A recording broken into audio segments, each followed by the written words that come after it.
Hallo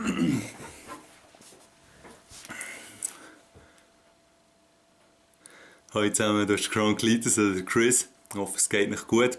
Habe ich wieder mal ein kleines Update-Video durchgeben, weil ich jetzt schon ein bisschen länger wieder nichts von mir höre. Die Gründe sind ja zum Teil bekannt. Ein weiterer Grund ist am Mittwoch dazugekommen, und zwar am 11.12.13 um 14.00 haben Brandine und ich uns das Ja-Wort gegeben. In Solothurn am Standesamt haben wir hier mal kurz das Ehegelübde versprochen. In Hafen vor Ehe sind wir eingefahren, haben einfach so die ganzen Sprüche, die man hier so hört. Und rein von dem her bin ich jetzt momentan noch so ein paar freie Tage am Genießen. Ich habe vom Arbeitgeber zum Glück 3 Tage an die eigene Hochzeit bekommen.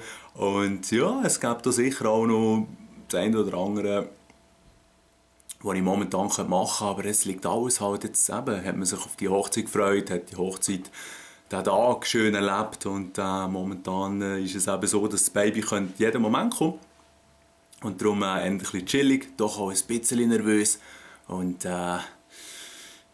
nicht ganz so viele Videos am Droppen. Es ist ja einiges passiert in der YouTube-Welt. Momentan haben alle ein bisschen Lampen mit diesen Copyright-Sachen.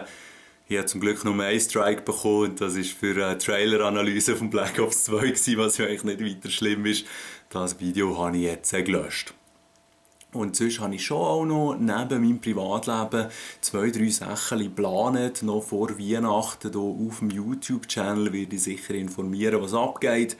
Ich bin auch mehr oder weniger fleissig eure Livestreams am Schauen. Eben seitdem, dass YouTube so ein bisschen Lampen macht, sind ja noch mehr Leute eigentlich auf Twitch am Übermoven. Und ja, in den meisten Fällen ist das sicher ein guter Schritt. Da kann man jemandem mal ein paar Stündchen zuschauen, kann das vielleicht ein bisschen nebenbei schauen, selber noch etwas zocken oder was auch immer machen. Es ist einfach so, wenn ich auch bei Twitch schaue, wenn man eine Facecam hat, ist das eben schon ein riesen Vorteil, denke ich, aber weil so hat man auch richtig die Emotionen der Spieler, wo man direkt sieht, und es ist kein Muss, dass man jetzt eine Facecam reinhält, aber ich denke, es ist euch selber auch klar, dass das eigentlich der Unterhaltungsfaktor ist extrem steigert, und darum die eine Facecam haben, super Sache, ist aber sehr lustig, und die lieber ohne tun, aus was auch immer für Gründe, das ist auch tipptopp.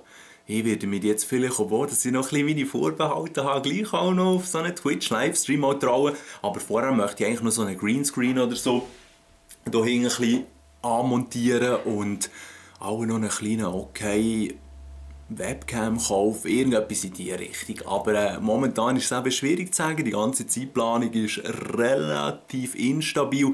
Es könnte sich jederzeit alles wieder ändern, und rein von dem her Schritt für Schritt euch mal ein kleines Update-Video geben. Ich hoffe, es geht noch gut, und eben vor Weihnachten wird es sicher noch das ein oder andere Video geben. Seid gespannt, wenn ihr wollt, und wünsche euch noch einen schönen Tag und einen schönen Start ins Weekend. Schön zusammen.